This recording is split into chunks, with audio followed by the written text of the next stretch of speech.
아멘. 에베소서 6장 1절에서 9절 말씀입니다. 하나님 말씀을 펴시고 말씀을 한 절 한 절 뜻을 의미하면서 함께 한 음성으로 읽겠습니다. 6장 1절에서 9절 말씀. 자녀들아 시작. 자녀들아 주 안에서 너의 부모에게 순종하라. 이것이 옳으니라. 내 아버지와 어머니를 공경하라.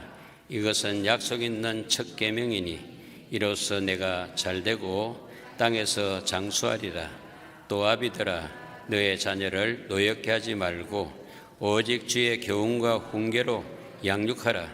종들아 두려워하고 떨며 성실한 마음으로 육체의 상전에게 순종하기를 그리스도께 하듯 하라. 눈가리만 하여 사람을 기쁘게 하는 자처럼 하지 말고 그리스도의 종들처럼 마음으로 하나님의 뜻을 행하고 기쁜 마음으로 섬기기를 주께 하듯 하고 사람들에게 하듯 하지 말라. 이는 각 사람이 무슨 선을 행하든지 종이나 자유인이나 주께로부터 그대로 받을 줄을 알미라. 상전들아 너희도 그들에게 이와 같이 하고 이엄을 그치라. 이는 그들과 너희의 상전이 하늘에 계시고 그에게는 사람을 예모로 취하는 일이 없는 줄 너희가 알미라. 아멘. 하나님의 말씀입니다. 따라합시다. 성령을 따라 피차 서로 복종하라. 아멘입니까? 복종하라 하는데도 여러분 아멘입니까? 복종은 다 싫어하는데 여러분 은혜 받은 줄로 믿습니다. 은혜 받지 않으면요 복종하라면 니나 복종하라. 내가 왜 복종해 이러죠. 피차 복종하라. 아멘. 여러분 이 말은요 그냥 지나칠 말이 아닙니다. 이 복종이 뭘 가지고 오느냐 하면요 관계를 회복시킵니다. 따라합시다. 복종은 관계를 회복시킨다. 인생 문제가 뭔지 압니까 여러분? 관계 문제입니다. 따라합시다. 인생 문제는 관계다. 관계가 무너지면요 인생이 무너지고 가정이 무너지고 사회가 무너지고 나라가 무너지고 세계가 무너집니다. 여러분 이 세상이 있기 전에 천상에서 무슨 일이 있은 줄 압니까 여러분? 이사야 14장 에스겔 28장을 가만히 읽어보면요 세계가 지어지기 전에 창조되기 전에 천상에서 일이 일어났습니다. 천상에는 하나님 계시는데요 하나님 계시는 곳에 하나님을 섬기는 종 천사를 하나님이 만드셨습니다. 그런데 천사가 하는 일이 뭐냐면요 하나님을 찬양하는 일입니다. 그런데 이 천사가 생각이 바뀌어졌습니다. 내가 왜 하나님을 찬양하지? 내가 찬양을 받아야지. 이런 생각이 있을 때 타락으로 떨어졌습니다. 그래서 천사가 사탄이 됐어요. 따라서 천사가 사탄이 되다. 왜냐하면 하나님과의 관계를 깨버리거든요. 그리고 자기 찬송하는 자리 처소를 이탈했거든요. 그래서 여러분 처소, 자기 처소가 뭔지 알아요? 자기 자리를 잘 알아야 돼. 우리는 하나님이 아닌데 천사는 하나님이 아닌데 천사가 하나님 되려다가 버림을 타락을 해버렸다. 그 천사가 거기서 사람을 지어놓고 에덴 동산을 만들어놨는데 가만히 사탄이 와서 보니까 하나님과 사람 사이가 너무 좋거든요. 이걸 깨려고 사탄이 처음 사람 아담과 하와를 유혹을 했습니다. 너도 하나님 될 수 있는데 왜 이렇게 사니? 어떻게 하나님이 되는데? 너 선악을 알게 하는 저 실과를 먹기만 하면은 하나님이 된다. 네 하나님 되면 네가 자유하지 않느냐? 하나님께 속해 있을 필요가 없지 않느냐? 네 하나님 되면 네가 최고가 되는데 왜 그렇게 사느냐? 여기에만 넘어가 보는 거죠. 아담 하와에게는 하나님이 선악을 알게 하는 실과를 먹지 말라. 먹으면 죽으리라 했거든요. 그런데 사탄이 먹어라, 안 죽는다, 네가 하나님 된다, 막 넘어가 버렸어요. 넘어가 보니까 그 처음에 사람을 지을 때 흙으로 지었거든요. 껍데기를 지었거든요. 껍데기 안에 뭘 지었습니까? 하나님의 형상을 주었단 말이에요. 생기를 부어주었단 말이에요. 생기는 바로 알맹이고, 그리고 육체는 흙은 껍데기단 말이에요.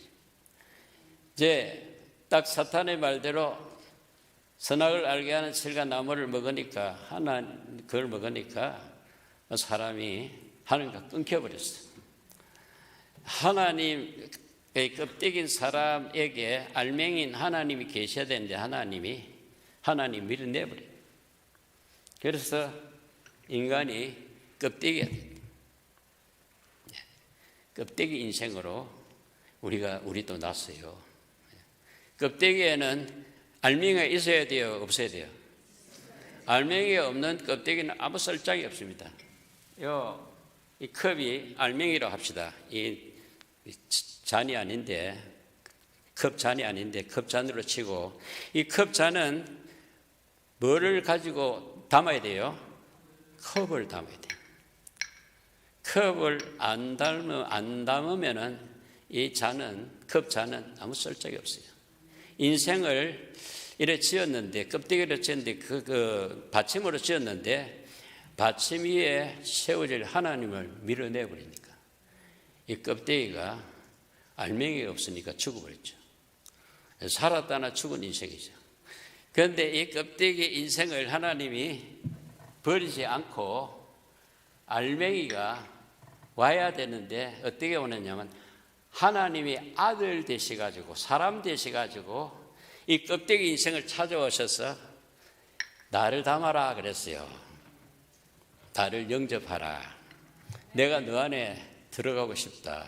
너 접시 위에 내가 앉고 싶다. 이러가 예수님이 오셔서 수고하고 무거운 짐진 자들아 다 내게로 오라. 내가 너희를 쉬게 하리라. 이 말은 내가 너의 주인이 돼가지고 너에게 안식을 주겠다 이런 거죠. 그런데 인생은 그걸 몰라가지고 영접하지 않았습니다. 그러나 예수님은 계속해서 사람을 향해서 말씀해 주시고, 또 다가가 주시고, 병도 치료해 주시고, 많은 기적을 베풀어 줬습니다.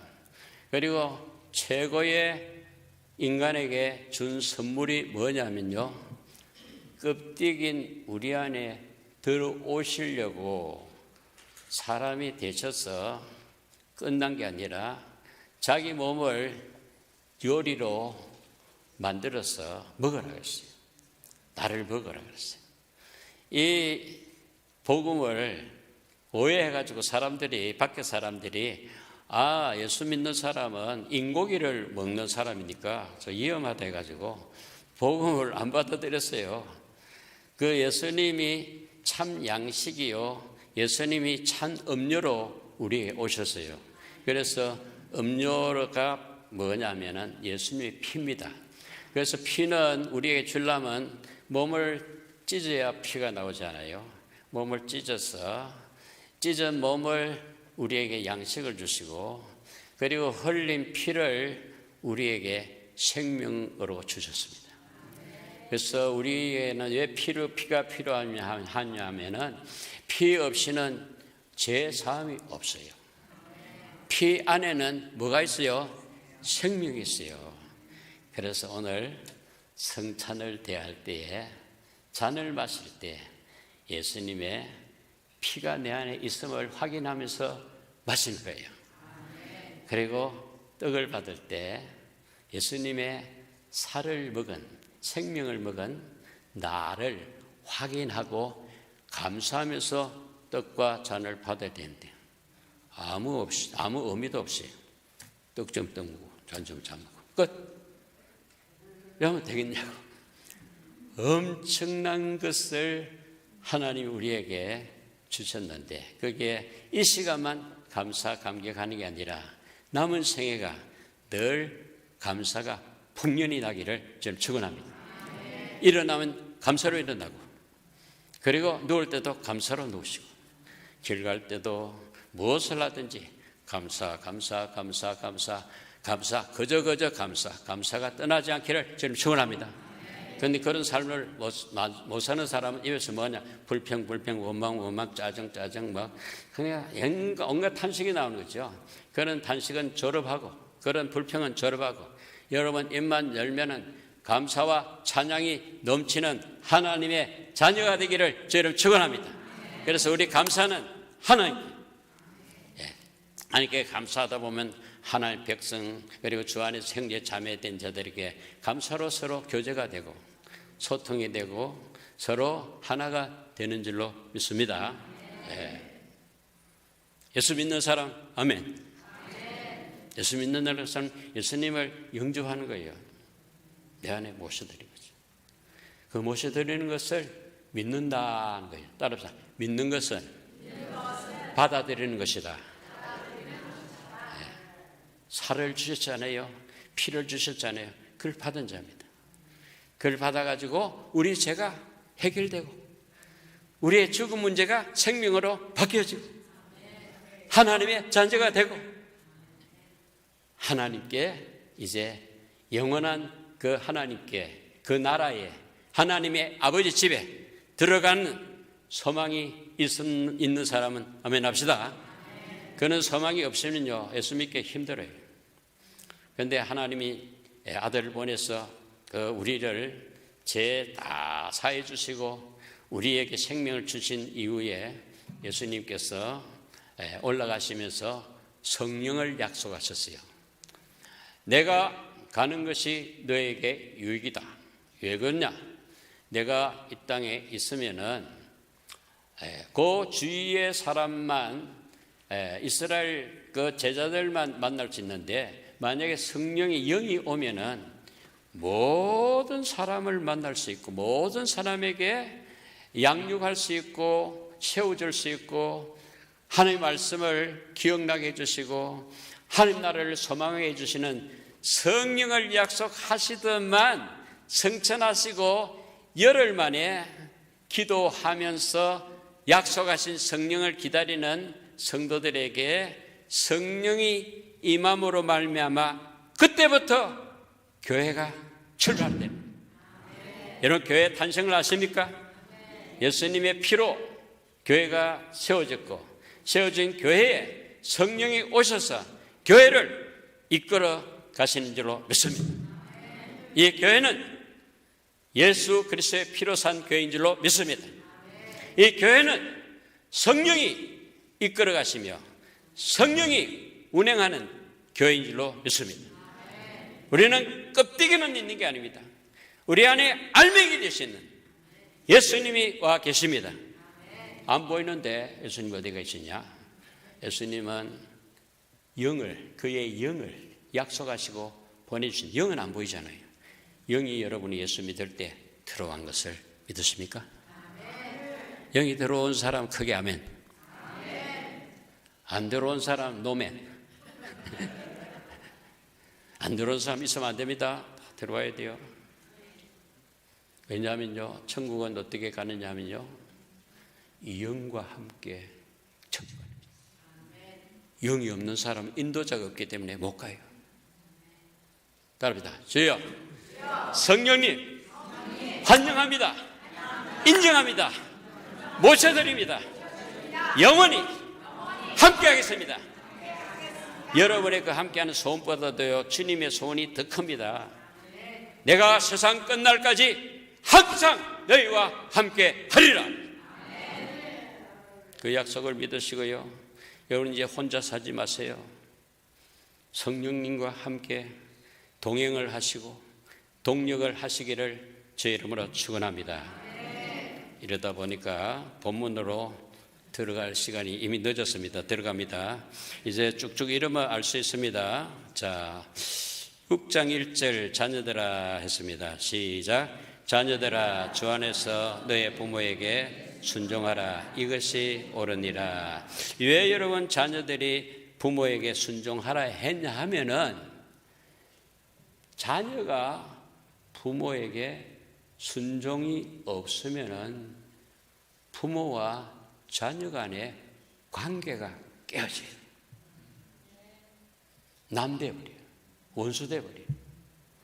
그래서 이 관계를 하나님이 이처럼 좋아하셔서 관계를 맺을 아들을 보냈잖아요. 관계를 위해서 성령을 보냈잖아요. 그래서 가정에는 이 관계를 위해서 이 순종하고 복종하는 것이 너무 중요합니다. 그래서 지난 주일날 남편과 아내의 관계도 말이죠. 얼마나 중요하기 때문에 아내들아 남편을 복종하라, 공경하라. 그리고 남편들아 아내를 죽게 하듯 사랑하라. 주가 교회를 사랑하듯이 주가 자기의 몸을 내놓듯이 남편은 아내를 제 몸까지 사랑하라. 이게 말이죠. 부부간의 관계입니다. 관계가 깨진 사람은요, 천당에 지옥은 안 갔지만은 지옥 생활을 할 수밖에 없어요. 왜? 관계가 깨어지면요, 주님이 안 계시기 때문에. 여기서도 주 안에서 따라서 주 안에서 부모에게 순종하라. 이것이 옳다 그러다 옳으니라. 여러분의 가정에 부모와 자녀 간의 관계가 잘 되어서 주님이 인정하는 옳은 가정이 되기를 주 이름으로 축원합니다. 자, 2절 봅니다. 내 아버지와 어머니를 뭐하며? 공경하며 이것은 약속 있는 첫 계명이니. 주 안에서 부모에게 공경 순종하라 해놨고 2절에 다시 한번 10계명 제5계명을 인용해가지고 내 아버지와 어머니를 공경하라. 이것은 약속이 있는 첫 계명이다. 여러분 10계명 중에 첫 계명이 뭡니까? 나 외에 다른 신을 섬기지 말라 첫 계명 아닙니까? 그것은 하나님과 인간관계에서 첫 계명이고 사람과 사람 사이의 첫 계명은 뭐니 해도 자녀들아 내 부모를 공경하라. 이게 첫 계명이라는 거죠. 약속이 있다는 거죠. 이 계명을 지키면은 보상이 있다는 거죠. 상급이 있다는 거죠. 무슨 상입니까? 3절 이로써 시작 이로써 내가 잘되고 땅에서 장수하니라. 여러분 부모와 자식 간의 관계가 좋아져서 범사가 잘 되기를 주 이름으로 축원합니다. 그리고 땅에서 장수하기를 바랍니다. 여러분 장수 한 땅에서 장수뿐 아니라 영생을 얻게 됩니다. 영생 좋은 분 아멘 합시다. 영생은 영원히 사는 거예요. 하나님과 함께 어디에서? 하늘나라에서 아버지 집에서 영생하기를 원하시는 분만 크게 아멘. 영생의 축복을 축하합니다. 옆 사람에게 한번 축하할까요? 축복합시다. 영생의 축복을 축하합니다. 내가 이래 시시하게 보이도 하나님과 영원히 살 존재라는 것을 확인하면요, 몸이 아파도 막 할렐루야입니다. 그리고 죽음 앞에서도 할렐루야 아버지 집에 갑니다 하고 잘 있어라 자녀들아 얼마 있으면 만나자. 어디서? 아버지 집에서. 그러면 자녀들도 주 안에서 신앙생활을 제대로 해야 되겠죠? 하나님 경외해야 되겠죠. 4절 봅니다. 아비들. 이제는 자녀들 다음에 뭐죠? 아비들아. 아비와 자녀가의 관계를 말하거든요. 자녀가 아무리 잘해도요, 부모가 또 엉터리면 안 되거든요. 같이 관계를 맺을 수 있어요. 관계는 일방적으로 한쪽에서 맺을 수가 없어요. 이 관계, 이 상대방과의 관계입니다. 자, 아비들아 시작. 또 아비들아 너의 자녀를 노엽게 하지 말고 오직 주의 교훈과 훈계로 양육하라. 자녀들 노엽게 하라 하지 마라. 무슨 말이냐면요, 자녀들을 이해하고 자녀들을 위해서 기도하고 자녀들을 위해서 오래 참으라. 용납하라. 옛날 내 때처럼 안 한다고 걔가 하지 말고 때려잡지 말고 기다리고 그리고 이해를 하면서 기도하라는 거죠. 폭력을 사용하지 말라는 거죠. 포근을 하지 말라는 거죠. 옛날 유교 사상에 젖어 있던 옛날 부모들이 마구잡이로 막 이업하고 그 야단치고 막 그랬습니다. 여러분 시대는요, 그때 시대와 지금 시대가 달라요. 이 시대를 잘 이해하면서 그렇다 해서 방관하는 말이 아니라 내가 할 수 없는 일은 하나님 앞에 기도로 부탁해야 되잖아요. 기도는 하지 않고 자기 힘으로, 어떤 우리 목사님 한 분이 말이죠, 아들을 갖다가 막 힘으로 막 하다가 아들이 막 자라가지고 이번에 또 사고가 일어나가지고 힘으로 하다가 아들 손에 잡혀가지고 죽을 뻔했대요. 이제 그런 때가 아닌데 실수한 거죠. 그래서 뭘로 하는 게 제일 좋은 거냐면 기도의 방법이 좋고요. 그 다음에 주의 말씀으로 양육이 돼요. 주의 말씀으로 양육하려면요, 자기가 주님의 말씀대로 사는 것을 보여줘야 돼요. 삶을 보여줘야 돼요. 예. 자, 한 번 더 4절 읽고 5절로 넘어가겠습니다. 아비들아 시작. 아비들아 너의 자녀를 노엽게 하지 말고 오직 주의 교훈과 훈계로 양육하라. 오직 뭐지요? 오직 주의 교훈과 훈계로서. 여러분 훈계를 잘 듣습니까?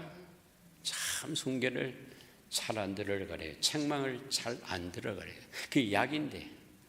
그리고 꾸지람을 잘 안 들어가래요. 들으면은 자기가 많이 유익한데 그걸 몰라가지고 훈계를 거절하는 그런 경우가 사람에게는 다 있어요. 너무 지적하면요, 좋아할 사람 아무도 없어요.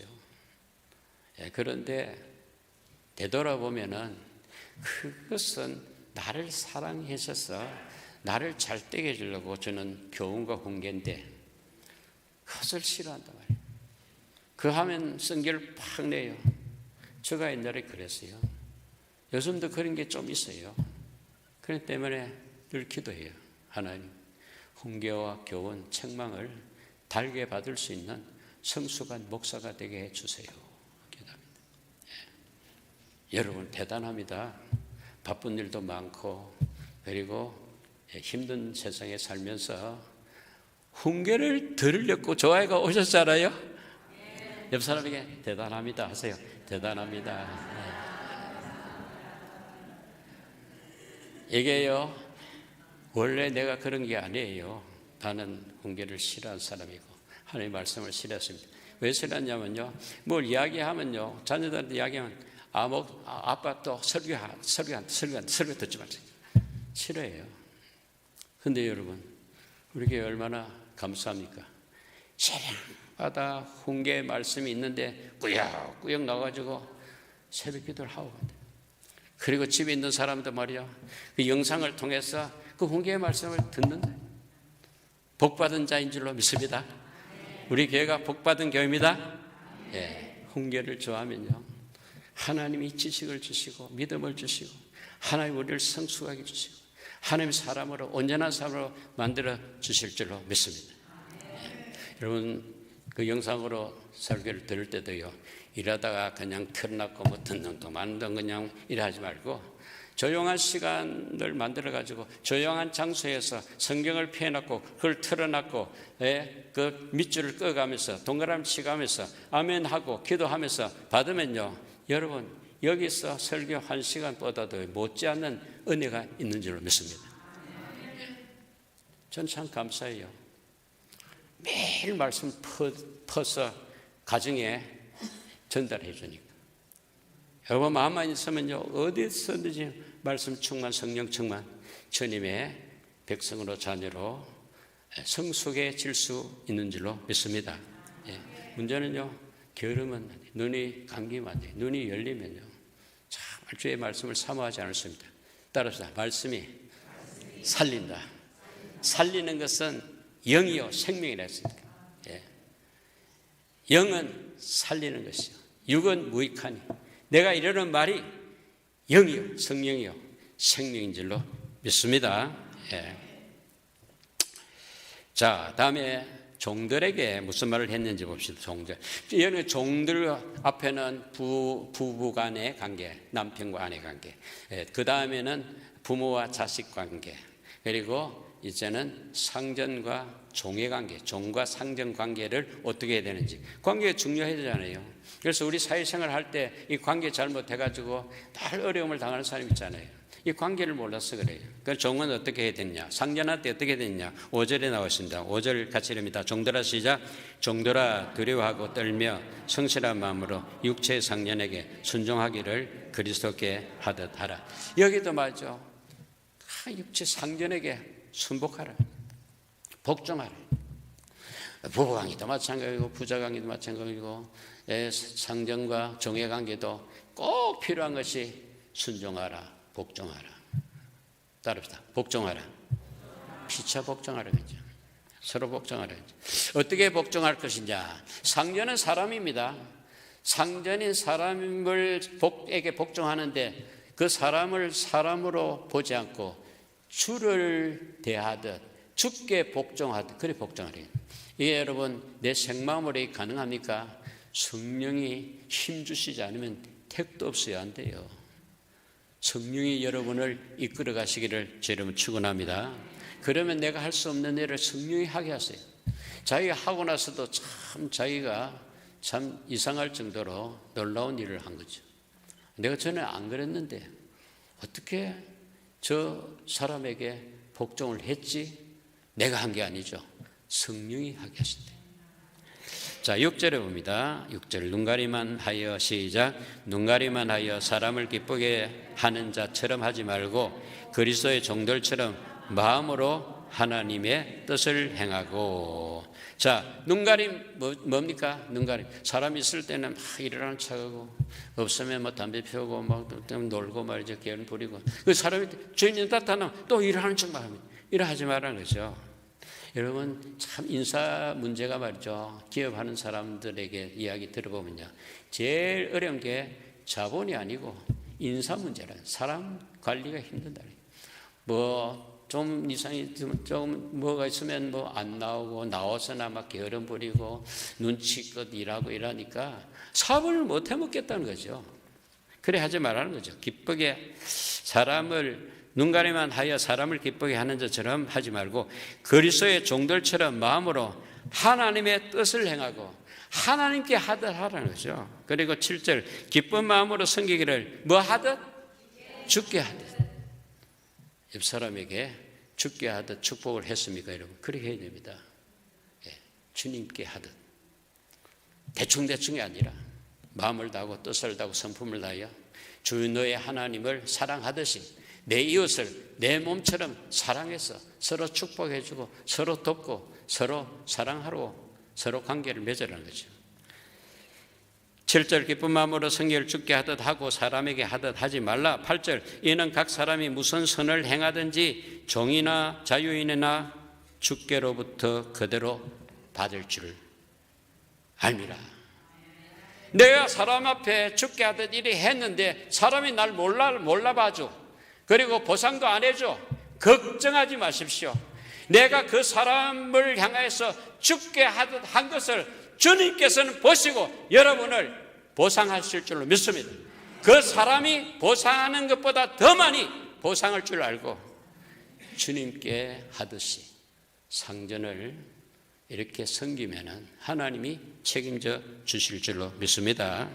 자, 9절 이제 상전들에게 뭐라고 했는지 상전들에게 종들아 하고 다음에 상전들아 했습니다. 9절 상전들아 시작. 상전들아 너희도 그들에게 이와 같이 하고 이업을 그치라. 이는 그들과 너희의 상전이 하늘에 계시고 그에게는 사람을 예모로 제하는 일이 없는 줄 너희가 알미라. 아멘. 자, 종 위에 상전이 있습니다. 그럼 상전 위에 누가 계시죠? 하나님 계신다는 거죠. 종에게도 하나님 계시고 상전에게도 하나님 계신다는 거죠. 그러니까 상전은 종에게 뭐 하지 말라? 갑질하지 마라. 무시하지 말라는 거죠. 그리고 월급을 떼먹지 말라는 거죠. 왜냐하면 하나님은 예모로 보시지 않고 예모를 취하지 않고 중심을 보시기 때문에. 그래서 우리 항상 생각하고 유념해야 될 것은 내가 최고라 생각하면 안 됩니다. 최고의 자리에 앉았다 하더라도 내 위에 하나님이 계신 거예요. 한인 회장 위에 누가 계신다고요? 하나님 계신다. 그래서 늘 겸손하게 늘 교민들을 섬길 때 하나님께 하듯 우리도 마찬가지죠. 가정에서도 남편을 섬길 때 주께 하듯, 그리고 자녀를 양육할 때도 주 앞에 하듯. 왜냐하면 그 자녀 안에 주님이 와 계시면요 주께 하듯. 그래서 여러분 관계가 회복되시기를 저를 축원합니다. 가정이 새로워지길 바랍니다. 계속해서 에베소서는 교회에 대해서, 가정에 대해서, 오늘 또 사회 생활을 어떻게 해야 되는지 전반적으로 우리에게 축복의 말씀을 주셨습니다. 그런데 다음에는요, 아까 뭐랬습니까? 에덴 동산에서 아담과 하와 사이를 깨트리는 마귀를 어떻게 때려잡는가에 대해서 말씀해 주시겠습니다. 기대하시겠습니까? 네. 마귀를 때려잡아야 돼요. 가정에 역사하는 마귀를 때려잡으면 가정이 세워집니다. 교회를 흔드는 악한 마귀를 정체를 알고 무장을 해서 영적 전쟁에서 승리하셔서 우리 교회가 주님 앞에 마지막 때 귀하게 크게 쓰임받기를 주의 이름으로 축원합니다. 기도하겠습니다. 주님이 허락하신 가정과 이웃들을 향해 성령을 따라 피차 복종하게 하옵소서. 가정과 사회의 관계와 질서가 깨어져서 상처로 말미암아 신음하는 이 시대에 오늘 말씀을 받은 우리 교회가 먼저 일어나 깨어진 관계를 보수할 때에 가정과 사회가 회복시키실 주님을 기대하고 찬양합니다. 주 예수의 이름으로 기도합니다. 아멘.